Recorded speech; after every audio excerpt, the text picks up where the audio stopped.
Hello, everyone, and welcome to The Secret Art of Business. And today, my guest is Alexander V. Johnson, and he is the founder of Mixed. And first of all, welcome to the podcast.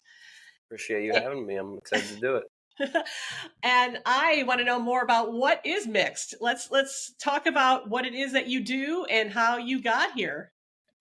Yeah, so Mixed Solutions has kind of had a path to get to where we are. So what we do is we're an online sales company. The bulk of what we do is Amazon-based consulting. So within that, we're full service. Let's say you own and operate a product-based company, something that can be shipped to customers.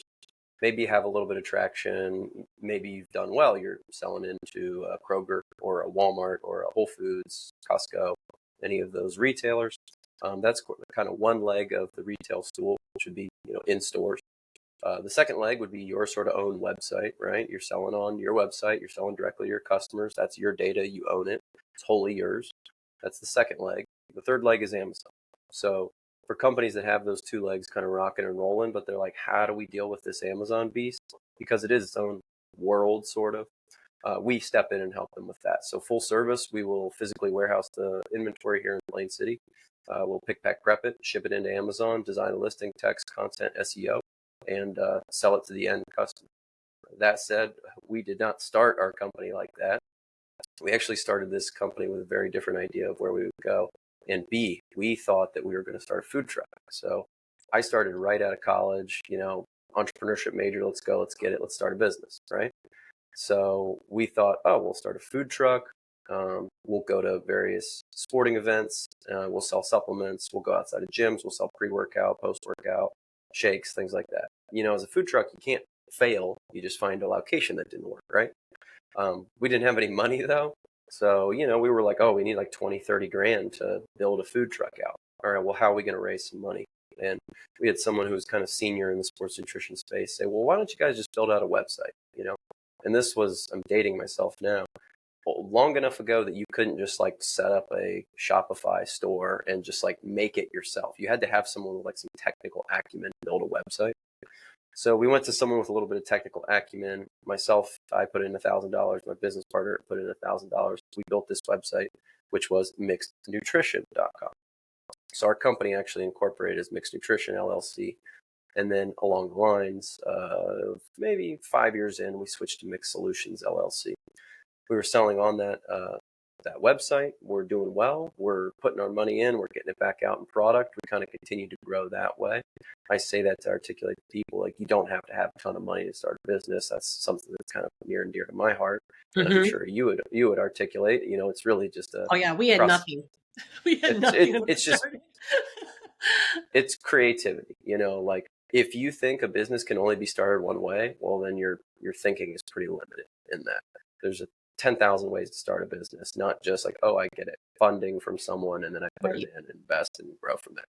So we're selling on that website. We're making a couple of bucks, and then we had a rep say, well, hey, Alex, I have an account doing $500,000 a month on Amazon. And I thought he misspoke. I was like, you mean $500,000 a year?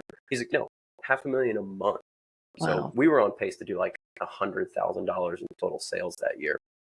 So our eyes got wide, and we're like, whoa, this is amazing. Like, we need to figure out Amazon. But it was kind of a weird time because people still thought Amazon was like low class, low quality. Like, if your product's on Amazon, it's like low rent.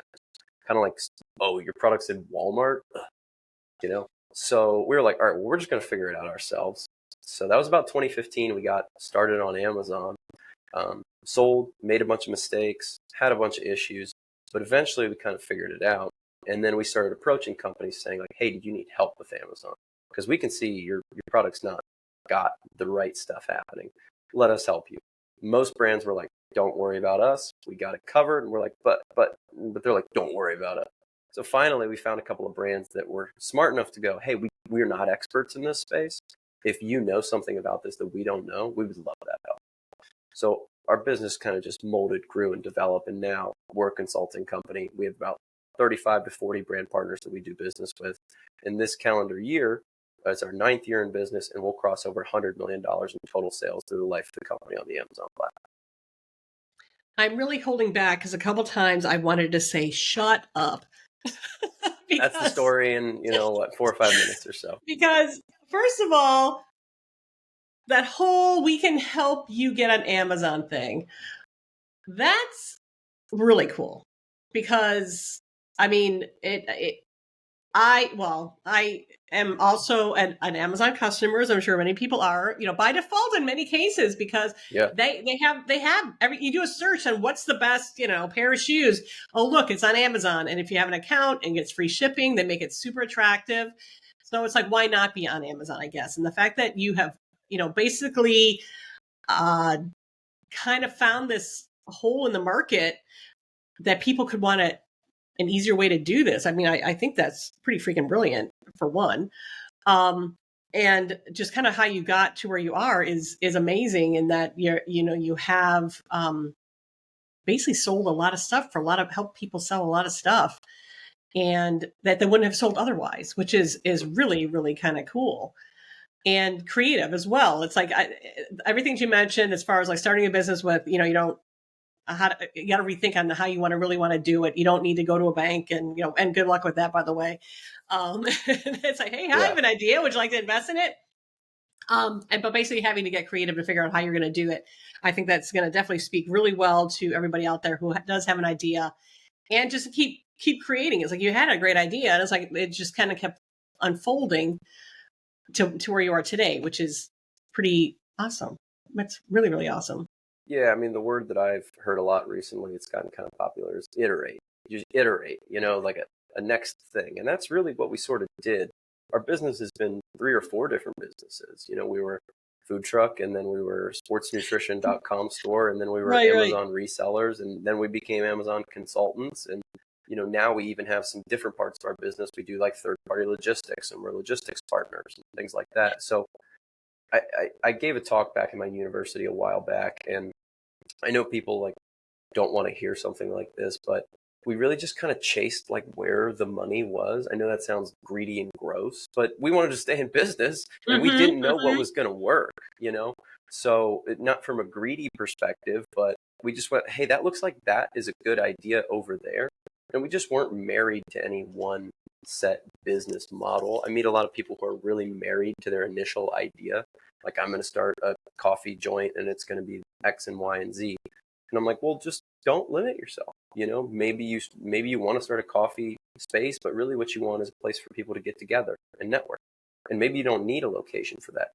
Maybe you just are a group, and maybe instead of doing it in a coffee shop, you do it in a park, and now people are jogging. And it's like, okay, now we're totally different. We're a whole different business. But if it works and you're accomplishing the thing that you want to accomplish, why not? I just had a gentleman on my podcast, Bartow Elmore, fascinating guy, environmental historian, but he has a friend and colleague that goes into companies and he says, okay, now let's rethink your business a little bit. What do you do? And in Coca-Cola's like, we bring people happiness. And he's like, okay, well, is soda the only way that you can do that? And it kind of gets the wheels turning like, oh, well, what do we do actually? We are a soda company, but to get to our end result of bring people happiness, maybe we don't have to exclusively do that. So I thought that was an interesting way of framing it. And I think it's an interesting and helpful way for young entrepreneurs to think about businesses. You don't have to just do your one thing. Continue into the path that you want and accomplish the right thing, but it doesn't need to be the way that you initially envisioned it. Yeah, my favorite question to ask myself is what if? And it's kind of like, well, this is what I'm doing, but what if I did this? Or what if we contorted this a little bit to now make it this? And I think that's we're talking about the same thing here, and that not really limiting yourself to thinking it's only got to be one way. That again is just kind of escaping that left side of your brain, because also the left side of your brain is going to make you take that one idea and just run it into the ground because you're like, no, this is the idea and I got to figure out how to make it work, versus tapping into the right side where you're like, okay, what if we get a little creative on this, and what are people wanting? And I mean, that's literally how you, in a way, kind of fell into where you are right now, which is really kind of cool, which now begs me to ask the question. So what did you do as a kid that was got this whole journey going? What did you do for fun, and what did you do for creativity or excitement? Yeah, so as a kid, I was really into sports. So I ended up playing soccer in college. That was a really valuable thing for me. I was very excited and happy to do it. And I look back like really fondly. You're not quite as mature at age 18, 19, 20, 21 as you are now. And you think like, man, I really probably could like gave it more. Not that we didn't try, but just like my level of focus, attention, effort, Right. intensity. So I was like really in a household where I was just thinking about this before we got on the call. Creativity was not highly like prioritized. My father was an attorney. My mother was in the medical field. She was in the laboratory at a hospital. You wouldn't necessarily say those were super creative activities, and they weren't musicians or musical. My dad drew, but it never was something that we talked about or like hung up any pictures or paintings or anything. So they didn't really ever push me in any creative activities. And as a kid, I did not want to do the music class. I didn't want to do choir. I thought choir was like dumb and a waste of my time. When they gave me the recorder, I would just like fake play. I like was not into that. By the way, who owns a recorder business? Because doesn't every child in the United States get a recorder? It's like required or something. There must be some big, public government contract that somebody's just laughing to the bank with their recorder money. All right, so you're not in music class. Go on. So no, I wasn't. I did not enjoy that music class. Like the art classes, it was fine. I did them, but I wasn't really like jazzed up and geared up about it. I was an independent kid. I would say that's the biggest thing. I was like independent and stubborn, which is why you end up owning your own business, in some respect. One thing I do vividly remember was that whenever we had a project, I didn't want to do what any other kid was doing. So if like we had to do a project, like you need to present on a public speaker or a public figure and give us a talk about it. If some other kid was doing Abraham Lincoln, I was like, Abraham Lincoln's out. I don't want to do that. That's boring now. It's become uncool because someone else is doing it. It wasn't one of the rules, but I made it my rule. Like I'm not going to do what anyone else does. So I was always like very independent and stubborn and creative in that regard, that I was like, I'm not going to take the path that everyone else is taking. I think that's boring, lame. It's not for me. Mm-hmm. So, even continuing through high school, I was really dedicated to soccer. I ended up being able to become a pretty good soccer player, mostly through hard work and effort. And when I got into college, I didn't know what I wanted to do. I was fortunate that I got pushed into an entrepreneurship class, a 101. And very early on, one of the first classes there, the teacher gave out a pamphlet that said all the reasons to start a business while in college. And it was, totally like mind blowing, because you think like you're a college kid, you don't have any money, you don't have resources, you don't have any knowledge, you don't have like a market around you. But everything was sort of flipped on a head in that article, because it's like you don't have any money. Okay, so you don't have anything to lose, and you don't have any knowledge. But you have all these advisors around you. You have lawyers, accountants, finance people, graphic artists, marketing professionals, all these people around you. And you do have a captive audience with other people at the university. So I was like, this makes total sense. It's kind of like a click moment for me. I decided, hey, I'm going to start a business in college. So, I've taken a lot of my creative energy out, like in the business world in a lot of ways. And in my personal opinion, business is a creative activity. You're just solving something that no one else quite knew how to solve with the current amount of resources that you had. And I have this quote, it's in my phone, I could probably find it, but it was from an old French economist. And he said, an entrepreneur is someone who takes capital from a low use place and puts it into a higher yield location. And I was just like, I love that. I love that definition. Capital is not being used efficiently. I can move it into a better place, and I can help more people with it. I know everyone wants to say like, oh, capitalism's bad, but is it bad if like I can make your food cheaper? Is it bad if I can make your house cheaper? Like, is it bad if I can get you the goods that you want faster, more efficiently, better quality, less sugar, better for you? Like, that's creative, Mm-hmm. because 500 years ago, they didn't know how to do that. They lacked technology, but to create the technology was creative. So, it's all just like creating new things. And that's kind of how I ended up like taking out my creative activities, was really in the business world and solving for problems that other people on a local level at Ashland, my university, didn't solve for, and then now on a more nationwide level, people are trying to solve for. Yeah, I would definitely put you in the category of creative problem solver, and probably even from a young age too, if you're thinking like, well, if someone's doing that, I don't want to do that. I got to figure out something that's even better and cooler that's going to interest me, and not, because it's almost like even at a young age you were looking at the gaps of where you could, what you could fill to serve the school, or the class or something like that. It's like, no, somebody's got that covered already, so I gotta do something else. Since you start, well, you know what, did you ever do anything entrepreneurial like as a child, or was it really just that spark of that pamphlet in college, which I think is a freaking brilliant idea, by the way, of It someone to is, do that? Because I'm and also I've thinking tried to. college students too are looking for opportunities. So, and I'm just speaking from a graphic designer standpoint, if I could get some experience even in college doing something like this, you can take that experience to get your next job, because everybody always wants an experienced person. So it's almost like getting an Yes. internship in a way, which is kind of cool. But did you do anything, going back to my original question, did you do anything when you were younger that you felt that was like a little entrepreneurial, or is it just really stayed in that vein of creative problem solving? When I was a kid, I can't really remember anything super entrepreneurial. I'd say my first foray into entrepreneurship, I was in college and I started, if you will, a business hanging lights outside of people's house during the holiday. That was Oh, really cool. just more Thanks. like necessity. Like I wanted to make money. And it honestly like kind of failed. I didn't really get any clients. I just like printed some flyers up, stuck them into people's door. I was like, this is fun. I'll like go for a jog and stick these into people's door. And I did end up getting like a couple of clients. And I was Mhm. like, this is like sketchy. I'm up on these tall ladders. I'm like, this is probably I don't have dangerous. insurance.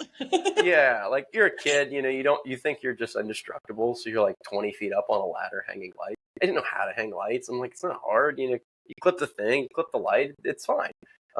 They probably didn't look that great, all in all. Um, but that was like the first thing I did because that just kind of got my mind going. Like I can start a business, Well, and I would say, self-employment too, I think for you started very early too. Doing the projects by yourself, wanting to, you know, hanging lights is very much of an individual, or can be an individual sort of thing. So yeah, it was, you have a little bit of, control of your chaos in a way when you're doing that whole startup, working in that startup space. I've been told that I don't do great with authority, but that's not true. I just don't do great with authority when I can't understand or think that their rationale is logical. So, I like, will go if you full tell in me, and like, say, hey, I go will go ahead. fully in saying that I'm a terrible, I think I was a terrible employee. I don't think I would have liked working with me if I was the boss of me. I think that I I would could have question been I a would good question boss. authority a lot. I mean, much to your point. I think if my boss had logical, rational explanations for why we're doing things, I'd be like, great. But if he's like, we don't wear green shirts on Tuesday, I'd be like, I'm going to wear a green shirt. Like, unless you can tell me why that makes sense. Like, I'm not going to abide by that. So, probably, like, I don't follow rules blindly, but I'll follow them if they make sense. Um, but yeah, so, as a youth, it wasn't really something that specifically in the business world. But after, like, I actually started my own business, my parents were like, well, yeah, obviously you were going to be like an entrepreneur or a business owner. I was like, oh, you guys kind of knew that? And they're like, yeah, we kind of knew it. It's funny too, because I was just talking to somebody how they don't really realize that they have this untapped talent until they get a little bit older, that they just kind of, you know, are operating a little bit in survival mode to kind of get to where they need to go. And then, something kind of kicks in when they're older, and it's like, no, wait a second, I really did love doing all of this stuff. And that's how, subconsciously or not, it kind of gets them to kind of where you are right now, which is kind of cool. So And you are one thing, conquering the world with Amazon, which I think is, pretty freaking awesome, and helping clients do that. And I will have all your information in the contents part of this podcast so people can get a hold of you, because I'm already thinking, with my creative mind, I need to get something on Amazon so I can sell it, and you can help me do that. I don't even know what that is, but I just like the idea of it. But as of right now, okay, so you are rocking and rolling with this. What do you still see for mixed, or what is it that you're still kind of doing that is kind of challenging that creative side, that innovative side, that creative problem solving side? yeah, I mean, the most challenging part of our business is, I mean, people, everyone wants to have like a company with 50 employees. We have about 30. You want to have 50, 100, 200 employees. Those people are the difficult thing. People are um, the lifeblood of any business. If you have great people, the business is going to go. If you have difficult people, it's going to make your life more difficult. So it's always dealing with that, just trying to find the right people, train them, put them in the best situation for them to have success, kind of avoid the pitfalls, make sure that they're happy, healthy, all of those things. That's kind of the primary challenge for us. And that's what's going to take us to 50 million. So we'll probably end up somewhere in 35 million this year. Wonderful. We want to get to 50 million. Once you get to 50, the next stop's 100, right? So that's kind of the short-term goal, if you will, in the next couple of years is get there. And then from there, we're wholly owned, just two partners. There's no outside investors, no debt or anything. Maybe we'll consider what happens next to the company at that point in time. But that's kind of where we're going. And creative problem solving now is just kind of thinking back. This quote that I heard and I really love and appreciate is, what got us to where we are will not get us to where we're going. Absolutely. So you can't just rely on like, well, this is how we've always done it. And it's like, well, how you've always done it was with 20 employees, 10 employees, 5 employees, So the infrastructure you had for 5 employees when, you knew everybody was going to be there every single day, and you knew how they were going to work, and you knew everything about their personal life. And if like they're slacking off, you can just kind of, hey man, come on, let's go, come on, and then that fixes it. Totally different when you get to 10, 15, 20, 25. Oh gosh, yes. So you as the business owner, you can't stay the same. I've met business owners who are just like, this is just who I am. I'm not going to change. And it's like, that's great, but you're going to stay a one-man band or a one-woman band. If you're not interested in changing yourself, right, then everything's going to just change around you. And that person ended up having a tough time keeping people around them because they didn't want to change as the business changed and adapted. So I think, just creatively continuing to solve for new problems, and they're problems of scale at this point in time, right? Because you have to build up more people, more staff, more infrastructure across the board. So now you're like, okay, well, this is great. I figured out how to, manage a 30-person company or a 25-person company. It's like, great. Now you need to figure out how to manage it at 35, 40, 50, 100. So it's just kind of future looking, like, how do we deal with this thing? And what does my role look like? Because my role is going to be very different than it did in the first 9 years of our company and the following 9 to 10 years.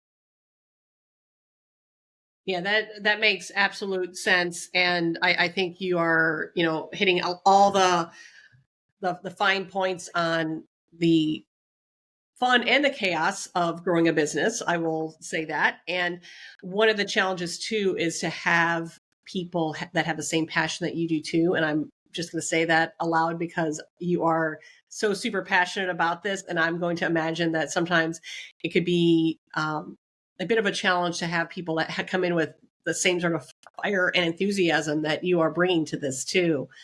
But to your point too about the people that aren't willing to change too, I think sometimes too, you just have to find the people that work well with your personality too. I have people that are completely different than me personality wise, but I lean in heavy to their strengths because there's a lot of stuff that I don't necessarily, I hate spreadsheets. So if I can find somebody that's going to do a spreadsheet for me, I can read a spreadsheet and I'm perfectly comfortable with one and I can make one. But if I could kind of delegate that away, then I'm the first one to do that and just, honor that person for saying, thank you. Thank you for doing that. So I can do what I do best. And sometimes it's just being the spokesperson for the company too, which I'm totally fine with as well. Well, as an entrepreneur, that's, one of the most important things you can do, or the most bold things you can do, is just admit, hey, I'm not really good at that. I don't like doing that. I'm not good at that. I'm going to let someone else do that. I have a PDF sitting on my desktop, and it says, don't be the bottleneck. And it's all about like these entrepreneurs or certain people, especially when you start with like a 1 or 2 person company and you're not the bottleneck, you're the bucket, like you're everything, for the company. So you have to do it. You do the payroll and the accounting and the tax and the finance and the marketing and the sales and the brand management and listings and so on and so forth. You're everything. But as your business grows, those desires to continue doing everything for a lot of entrepreneurs because they feel like I built this thing. I was the important piece of building this thing. Ooh, and when I bring this new person on, like they don't type emails the way that I type them. And maybe that's a problem, but maybe it's not. Maybe you're just trying to like hold on to that control. And that's extremely difficult for a lot of entrepreneurs because they're like, this is my thing. I can't let it go. I've always done this. So, you just don't want to be the bottleneck. And to your point, admitting like, I don't do spreadsheets. I'm not good at spreadsheets. I don't like spreadsheets. And being able to say like, you're better at spreadsheets than me. You do that because I need to focus on what I am good at, what I like to do. Because if you're trying to fit me into a place that I'm not good at, we're just not going to get the best results. And that's a hard thing to do in the growth process. Again, what got you to here will not get you to where you're going, and you have to understand that. Exactly. I have to ask, do you still have time to play soccer? Yeah, so I actually played my alumni game a couple of weeks back, avoided catastrophic injury, which not everyone at that game could say, unfortunately. No. Oh, no. We had a torn Achilles tendon and a torn ACL. Oh my God. Yeah, I know. Those are pretty bad, right? Yeah. Which honestly, like, I don't want to say that I'm surprised by, but I'm not shocked. I'm definitely not shocked. It can happen at any age, to be perfectly honest. So we're not even going to bring that into the equation. But man, you guys are pretty hard. They rolled the ball out and they're like, hey, let's do like an 80-minute 11v11 full field game. I was like, some people are going to be hurting at the end of that. Some people were hurting. But scored a goal, had an assist. I still got it, But, I play soccer, I rock climb, I snowboard, I play tennis. I just like being active. I find it to be really fun. I know not everyone finds it to be fun, but I do. So that's definitely a helpful outlet for me. And this is my personal experience. Like, I have developed a good work-life balance. Like, I didn't when I was younger. I was like grind set, I'll sleep in the office. I'll do the whole thing. I think there's a time and a place for that.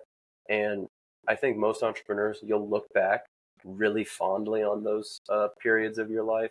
Absolutely. You'll be like, man, I was like me. I was working 4 jobs, and I was like sometimes sleeping in the office, and I was like every hour I was working.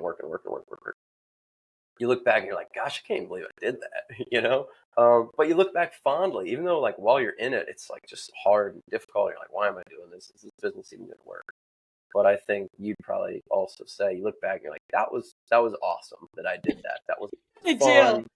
Yes. There's a bit of a badge of honor to that, a little bit of accomplishment. It's like, you know what? I did it. That was kind of awesome. Doesn't mean you're going to do it again, but but you did it. And there, like I said, there's that, maybe that same sort of accomplishment that you might feel like if you are doing, have a great rock climbing session, or like you said, how you, play the soccer game, things like that. It's like, I got a header, so I mean, it's the same sort of adrenaline rush in a way, but those, feelings do change, as you, kind of progress through life and things like that, where you start, finding, getting the opportunity to do other things. I'm going to ask you just kind of quickly too, like when you do rock climbing and stuff like that, how does that sort of checking out benefit your business, do you think?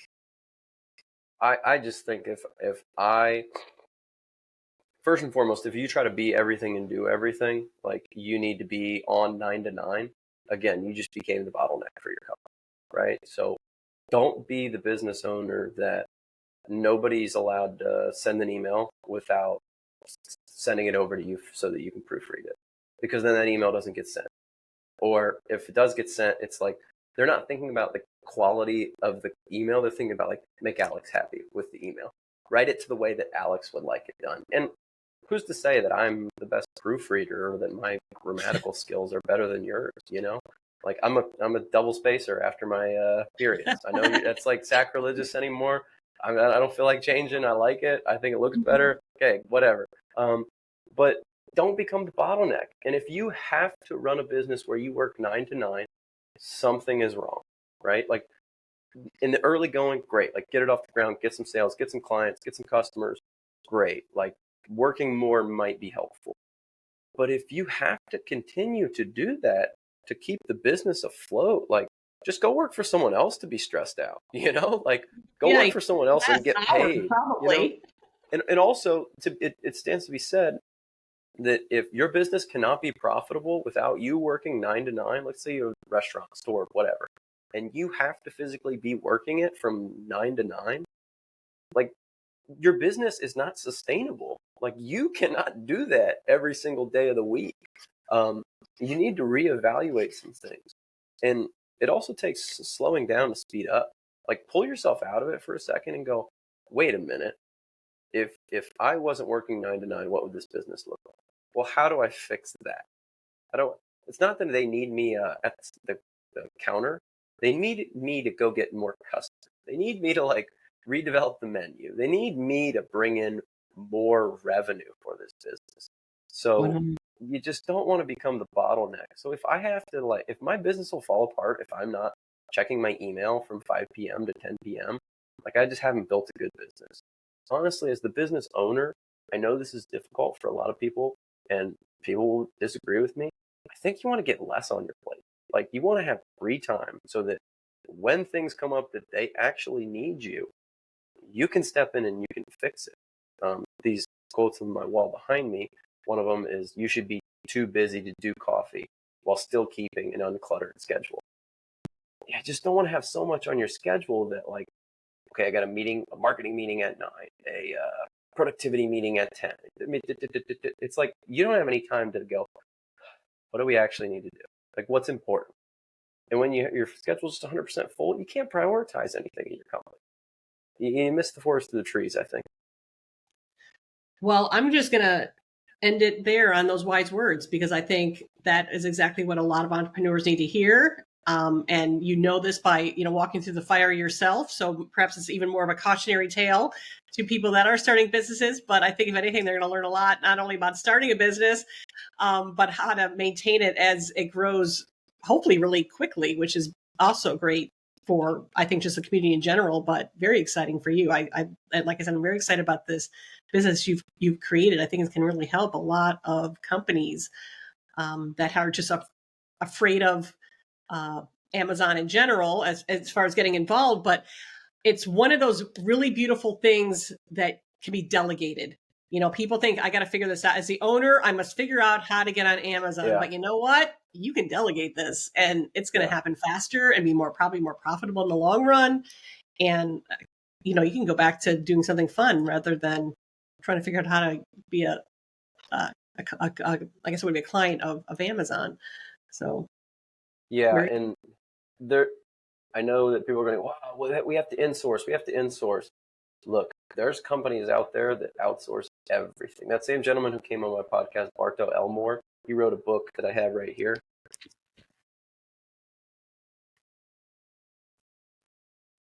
Country Capitalism. Country Capitalism is what it's called. He's written a couple of books, but he's like obsessed with Coca-Cola. And Coca-Cola's whole model was exporting everything. They were a syrup company. That's what they wanted. They wanted to make the syrup, and then they just would send it out to these distributors. They wouldn't own the distributorship. They would just outsource that. They're like, we don't want to own any of that labor-intensive, costly, expensive stuff. And they've still kind of continued that. Like, they don't own their factories to make the Coca-Cola. It's like shocking to hear. Like, what? They don't own the factory? They don't own the companies that create the raw materials. They don't own like a lot of their distribution routes. It's like all these independent businesses. So Coke is actually like quite lean as far as, multi-billion-dollar conglomerate. They've outsourced everything. And I'm not saying that's the route that you need to take with your business, but no, everybody needs to make their own. There's a lot of lessons. There's a lot of lessons to be learned there. Absolutely. And I'm going to just ditto that entirely, because it is just more cost effective. It's easier. You can be a lot more flexible. Like, for example, if your distribution company is not doing well, you can always take it somewhere else. You don't have to fire your whole distribution company, division of your company. So there's a lot of positives to it, and if not everything, just things that are one-offs, things that, are like, we need a website designed, you don't have to hire a full-time web person. You probably just need to hire a contractor to design it, and then you're done. And then, well, we can just keep going. We can keep talking about business probably for another hour, Alex, but whatever. I will just wrap this up again. And thank you so much for being on the podcast. I appreciate what you're doing for the community. It's what your business is doing is very, very exciting. So I'm looking forward to seeing it grow even more, and to say I knew you when. And thank you again for being here today. I really appreciate it. Thank you so much.